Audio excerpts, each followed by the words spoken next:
આકાશવાણી ભુજ સમાચાર અશરફ નથવાણી વાંચે છે. નમસ્કાર.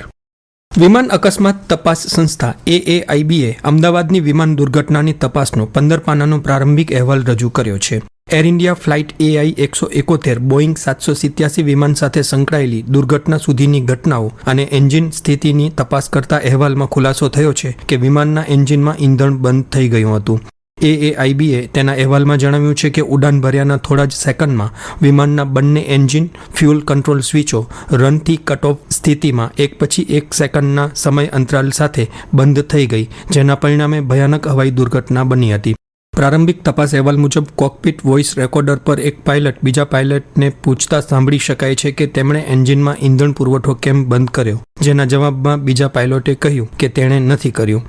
AAIBએ જણાવ્યું હતું કે ઈંધણ નિયંત્રણ સ્વિચો પાછળથી ચાલુ કરવામાં આવી, પરંતુ એક એન્જિનમાં સર્જાયેલી ખામીને રોકી શકાઈ ન હતી. પશુઓમાં જોવા મળતા અત્યંત ચેપી રોગ ખરવા મોવાસાથી કચ્છને મુક્ત કરવા માટેનું આયોજન ઘડવામાં આવ્યું છે. રાષ્ટ્રીય પશુરોગ નિયંત્રણ કાર્યક્રમ અંતર્ગત આ આયોજનના અમલ માટે બનાસકાંઠાના વિભાગીય સંયુક્ત પશુપાલન નિયામક ડોક્ટર KG બ્રહ્મક્ષત્રિય દ્વારા જિલ્લા પંચાયત ભુજ ખાતે કચ્છ, પાટણ અને મોરબી જિલ્લાના પશુપાલન ખાતાના અધિકારીઓ સાથે એક મહત્વપૂર્ણ બેઠકનું આયોજન કરવામાં આવ્યું હતું, જેમાં કચ્છને અડીને આવેલા બનાસકાંઠા, પાટણ, મોરબી, સુરેન્દ્રનગર અને જામનગર એમ કુલ 5 જિલ્લાઓને બફર ઝોન તરીકે જાહેર કરવામાં આવ્યા છે. જિલ્લાના નાયબ પશુપાલન નિયામક ડોક્ટર નુરુદ્દીન નાથાણીએ આ અંગે આકાશવાણીને વધુ માહિતી આપી હતી.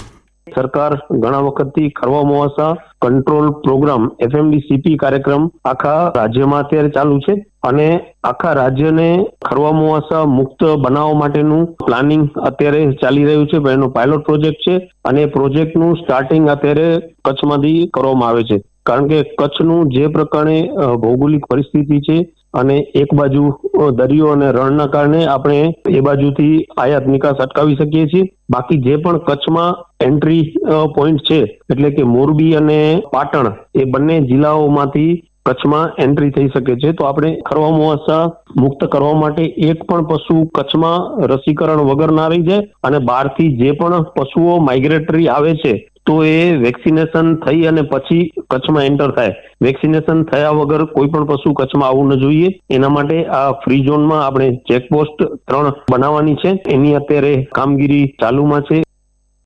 કચ્છની તમામ અદાલતોમાં આજે રાષ્ટ્રીય લોક અદાલતનું આયોજન કરવામાં આવ્યું હતું. પ્રાપ્ત વિગતો અનુસાર જિલ્લા કાનૂની સેવા સત્તામંડળના અધ્યક્ષ અને મુખ્ય જિલ્લા ન્યાયાધીશ DP મહિડાના અધ્યક્ષ સ્થાને યોજાયેલ આ લોક અદાલતમાં સમાધાન લાયક અંદાજિત 10,000 જેટલા કેસો મૂકવામાં આવ્યા હતા, જેમાં લગ્ન વિષયક, મોટર અકસ્માત વળતર, જમીન સંપાદન વળતર, બેંક રિકવરી, દીવાની, પેન્શન, કામદાર વળતર, વીજ કંપનીને લગતા વિવિધ કેસો ઉપરાંત સમાધાન લાયક ફોજદારી અને સિવિલ કેસ તથા હજુ સુધી અદાલતમાં ન પહોંચેલા પ્રી લિટિગેશનના કેસોનો સમાવેશ થાય છે.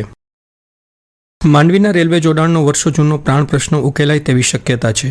માંડવીના ચેમ્બર ઓફ કોમર્સ પ્રેરિત માંડવી સર્વાંગી વિકાસ પરિષદના પ્રમુખ વાડીલાલ દોશીએ આકાશવાણીને જણાવ્યું છે કે રેલવે આવવાથી માંડવીના શહેરીજનોની સુવિધાઓમાં વધારો થશે, સાથે સાથે માંડવીની આસપાસના ગ્રામ્ય વિસ્તારોમાં સ્થાપવામાં આવી રહેલા નવા ઉદ્યોગોના કાચા માલ અને તૈયાર માલના પરિવહન માટે રેલવે અતિ ઉપયોગી થશે, તેમજ રોજગારના નવા દ્વાર પણ ખુલશે. સર્વાંગી વિકાસ સમિતિ થયા પછી 12 મહિનાથી અમે ખૂબ જ મહેનત કરીએ છીએ. અમે લોકલ ધારાસભ્ય અનિરુદ્ધ દવેનો સાથ લઈએ અને મુખ્યમંત્રીને પણ મળ્યા.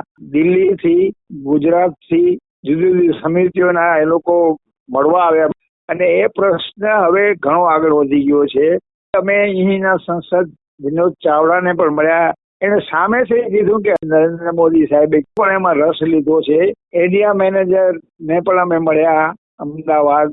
એટલે હવે અમને આશા જાગી છે કે અમારો પ્રશ્ન હવે ઘણો આગળ વધી ગયો છે. માત્ર મંજૂરીની અપેક્ષાએ જુદી જુદી સ્થળે પહોંચી ગયો છે.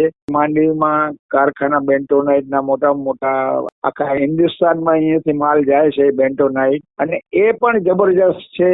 અને બીજા બાળામાં જે ઉદ્યોગ આવવાનો છે અને બીજા નાના કારખાના માંડવી એરિયાના 10 કિલોમીટર વિસ્તારમાં ગુંદિયાળી, ત્રગડી, બાગ, એ બધે ઠેકાણે નવા કારખાના આવી રહ્યા છે કે રેલવેને પણ ફાયદો થશે અને રેલવેને પણ કામ મળશે. એને કારણે માત્ર માંડવી તાલુકાની પણ આખા કચ્છનો વિકાસ થશે એમાં બેમત નથી અને ધંધા રોજગાર વધશે એવી અમારી ખાતરી છે.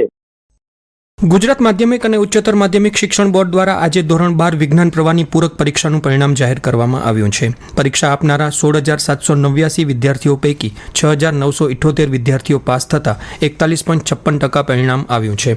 આ સાથે સમાચાર બુલેટિન પૂરું થયું. નમસ્કાર.